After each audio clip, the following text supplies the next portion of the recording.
Olá, boa noite. Está começando mais uma edição do Jornal da Difusora. Vamos aos destaques de hoje. Acidente de trânsito termina em confusão entre advogados e polícia militar no interior do estado. Defesa Civil deve emitir laudo técnico de imóveis atingidos por ventania em bairros da capital. Lei de Diretrizes Orçamentárias de 2021 deve ser votada ainda esta semana na Câmara de São Luís. Pandemia muda a rotina em lojas de roupas para garantir segurança de clientes e funcionários. E ainda, maranhenses se preparam para a final do Campeonato Carioca, com transmissão do SBT. O Jornal da Difusora já está no ar.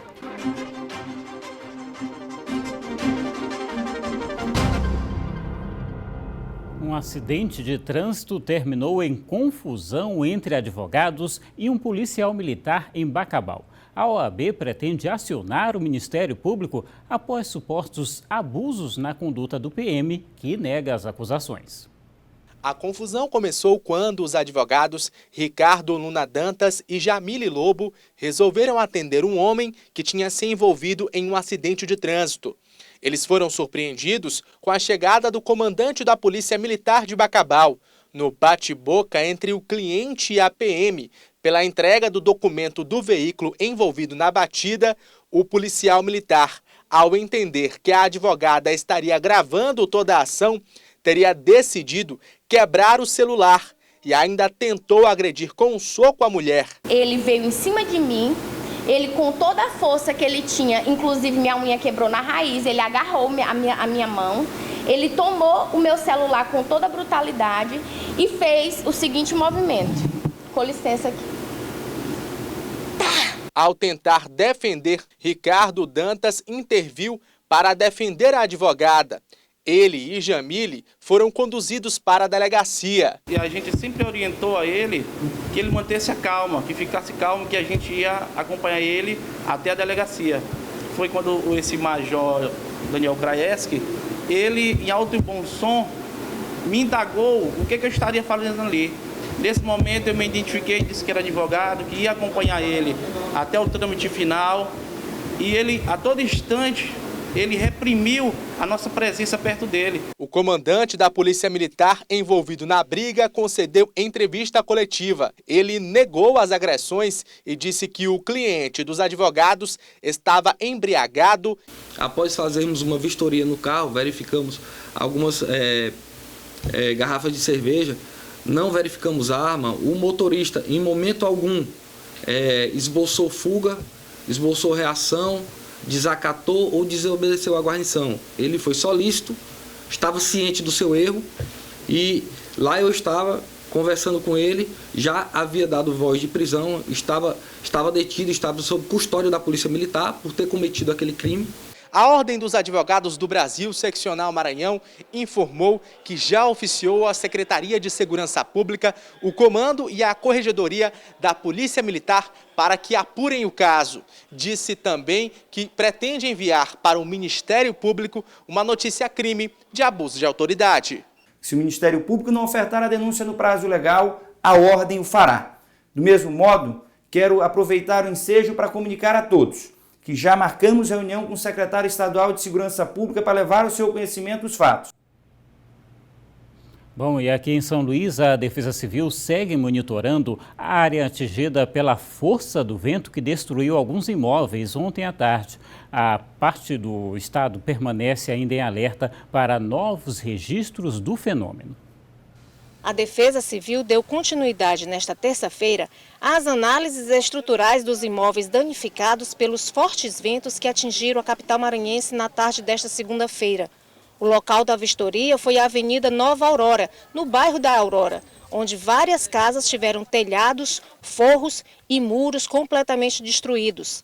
Os agentes estão analisando os estragos para, em seguida, trazer uma equipe para a elaboração de um laudo técnico dos imóveis atingidos pelos ventos. A casa da aposentada Maria de Jesus está com a estrutura comprometida e as paredes rachadas serão demolidas. Nunca tinha visto na minha vida, a primeira vez eu quero que isso não aconteça nunca mais. Eu entrei foi em pânico mesmo, gritando, minha filha que estava lá em cima, a janela dela sacudindo, a parede dela rachou, aqui rachou, foi tudo.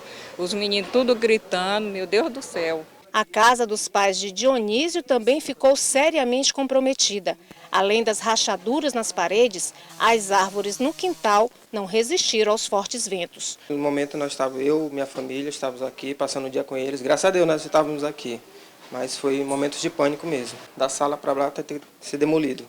Não tem como ficar aqui não. O fenômeno foi registrado com mais intensidade na região da Forquilha, mas também atingiu o bairro da Cidade Operária. De acordo com o Núcleo de Meteorologia da Universidade Estadual do Maranhão, o fenômeno foi causado pela formação das nuvens cúmulos-nimbus, que se formam com ventania de forma vertical, muito comum nesse período de transição entre os períodos de chuva e de estiagem, o que mantém em alerta máximo as equipes da Defesa Civil no estado. O que aconteceu pode acontecer novamente, como diz a meteorologia, né? Até porque é o período de transição. Pode ser que, como aqui é uma ilha, pode ser que esses ventos venham a acontecer dentro da ilha ou então no oceano. E o nosso trabalho sempre é de 24 horas por dia. Pois é, prejuízos e o susto foi grande também. E você que nos acompanha ao vivo pelo Facebook, pode deixar o seu comentário, pode interagir com a gente, a sua participação é muito bem-vinda. Daqui a pouco você vai ver que o comércio de Imperatriz deve abrir as portas no feriado, no aniversário da cidade. E ainda a Lei de Diretrizes Orçamentárias de 2021 deve ser votada ainda essa semana na Câmara de São Luís.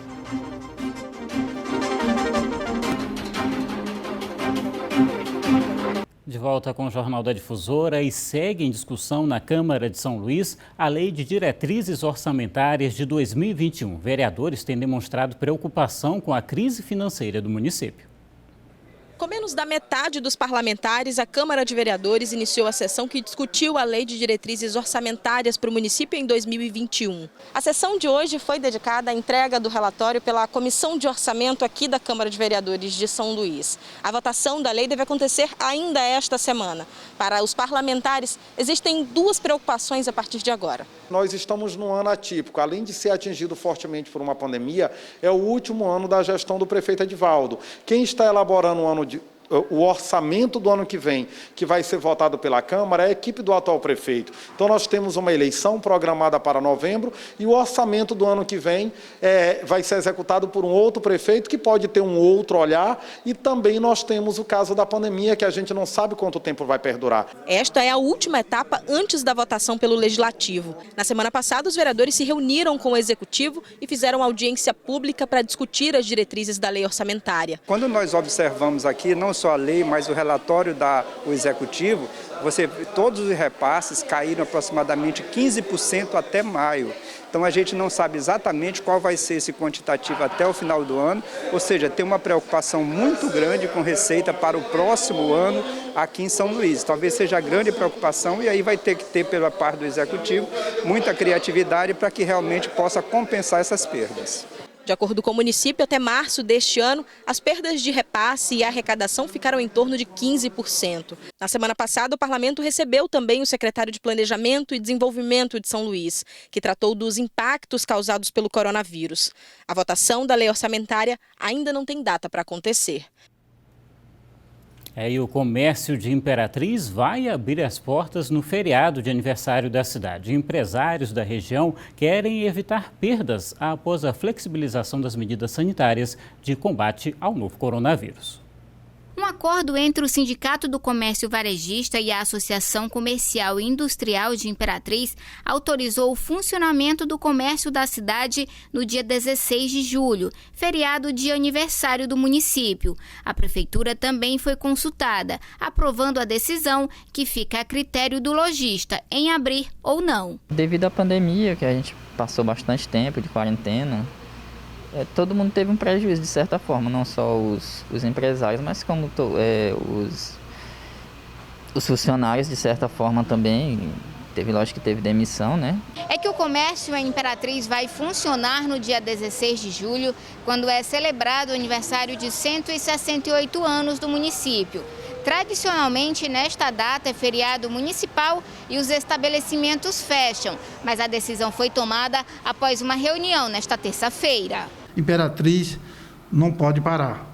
E nessa campanha a gente buscou fazer as parcerias conjunto do sindicato o Sindicom, o Sindipes, o Sindicato dos Funcionários e a Prefeitura, buscando construir alternativas para que o comércio continue trabalhando. A medida foi tomada para evitar a perda da quinta-feira, dia da semana que repercute em boa movimentação no comércio local, por ser próximo ao fim de semana. A expectativa é que a abertura gere possibilidades de negócios, após a flexibilização da quarentena autorizada pela Prefeitura de Imperatriz. É necessário que a gente continue avançando, buscando que a cidade, o comércio seja vibrante, como sempre foi a cidade de Imperatriz, e isso fortalece tanto as empresas que estão passando pela dificuldade econômica, o comércio abrindo. Nesse feriado que coincide com o aniversário da cidade, nós voltamos a trabalhar, mostrar que nós precisamos reagir. Bom, olha só, com o retorno das atividades econômicas, é preciso ter muito cuidado na hora das compras em lojas de vestuário. Para isso, medidas sanitárias foram estabelecidas para garantir a segurança da clientela e também dos funcionários. O isolamento no início da pandemia reprimiu muitas vontades. A de comprar roupas foi uma delas. Com a reabertura do comércio, os clientes voltaram ávidos para as compras em busca de renovar o guarda-roupa. Foram 60 dias de loja fechada. Os clientes estavam precisando renovar o seu guarda-roupa e uma coisa que hoje é primordial, você sai, quando você volta para casa, você tem que botar sua roupa para lavar. Então o cliente está precisando de mais roupas, então ele está precisando aumentar o seu estoque e para poder sentir também segurança, né? Para atender a esta necessidade dos clientes, as lojas precisaram adotar uma nova rotina para garantir uma compra segura, incluindo a higienização das peças. Então, estamos tomando as recomendações para o que o cliente tem que fazer para entrar na loja. Primeiramente, tem que entrar de máscara. O cliente esqueceu sua máscara. Nós providenciamos, mandamos fazer máscaras com o logotipo da loja. A gente está dando de brinde para o cliente que esqueceu ou mesmo o cliente que pede. E, segundo, quando entra na loja, passa o álcool na mão, álcool em gel. Temos disponíveis também para o cliente. A loja de Fernando passou 61 dias fechada. Como é só ele e a esposa Carla, o estabelecimento teve a permissão para reabrir ainda em maio, para a felicidade dos clientes e dos proprietários. Nós ficamos muito felizes com nossa clientela aumentando. Esperamos que as pessoas sintam segurança em vir para a loja para poder atender bem nossos clientes e passar segurança para eles também. Tá certo. E você que nos acompanha ao vivo pelo Facebook, eu volto a lembrar que você pode deixar o seu comentário e interagir com a gente.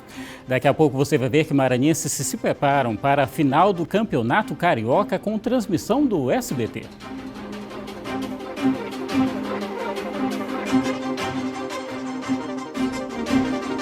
A TV Difusora e o SBT vão transmitir a final do Campeonato Carioca entre Flamengo e Fluminense ao vivo amanhã, a partir das 8h45 da noite. Aqui em São Luís, torcedores dos dois times não escondem a expectativa para a partida.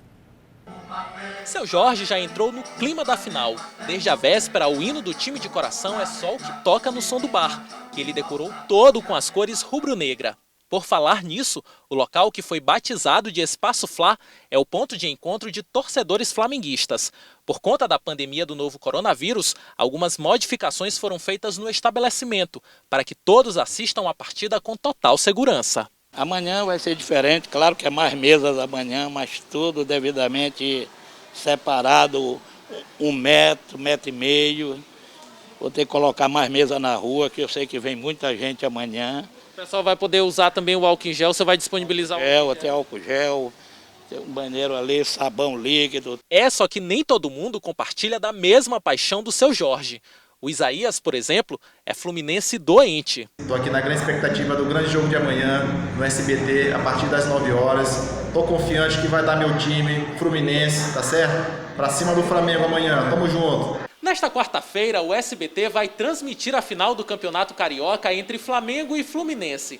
Com a exibição da partida, essa é a primeira vez em 17 anos que o canal vai transmitir um jogo do eixo Rio-São Paulo. A última vez que isso aconteceu foi em 2003, quando o canal de Silvio Santos comprou os direitos do Campeonato Paulista. Tanto sim a transmissão pelo SBT através da difusora aqui no estado do Maranhão, afinal de contas, o SBT nos mostra como é importante o futebol na TV. No bar de Seu Jorge, ele reserva esse espaço para guardar recordações do time. A foto com o ídolo dele, o Zico, e as camisas de várias épocas do Flamengo. Questionado se tem algum palpite para esse Fla-Flu que promete muitas emoções, ele é categórico. O normal é 3-0, né? Esse é um placar normal se o Flamengo jogar o futebol que sempre vem jogando desde o ano passado, né? Agora, esses 2 joguinhos aí não foram muito bem, mas dá para levantar mais uma taça, né? Tá certo, o torcedor é assim mesmo. E na cidade de Imperatriz, os torcedores dos 2 times também não escondem a expectativa para a partida. O dono desse bar tem 40 anos de história para contar. De fã, se tornou um torcedor fanático pelo Flamengo. Uma paixão desde a infância que passou de pai para filho. Foi numa brincadeira que nós fizemos, as meninas fizeram, aquela brincadeira de roda, fica puxando um pela cintura pro outro. Aí um de um lado falou, eu sou Flamengo, o outro falou, eu sou Vasco. Quando chegou a minha vez, procurar qual é o lado que tu quer, aí eu escolhi o lado do Flamengo, foi a coisa mais bem feita que eu já fiz. Aí dessa data para cá, faz de 9 anos para cá que eu era de idade, lá para cá me converti a flamenguista, eu sou flamenguista nato. Adão tem 60 anos de idade. É conhecido no bar pelos frequentadores de jovem negro flamenguista. Ele conquistou essa fama por colecionar objetos com a marca do time. Brinquedos, troféus, quadros, sandálias, bolas e camisas oficiais são mais de 200 peças. Até o carro tem acessórios. É tanta coisa que mais parece uma loja do Flamengo do que um bar. Fã do Zico, ele ainda canta o hino e arrisca um palpite do próximo jogo. 3-1 Flamengo.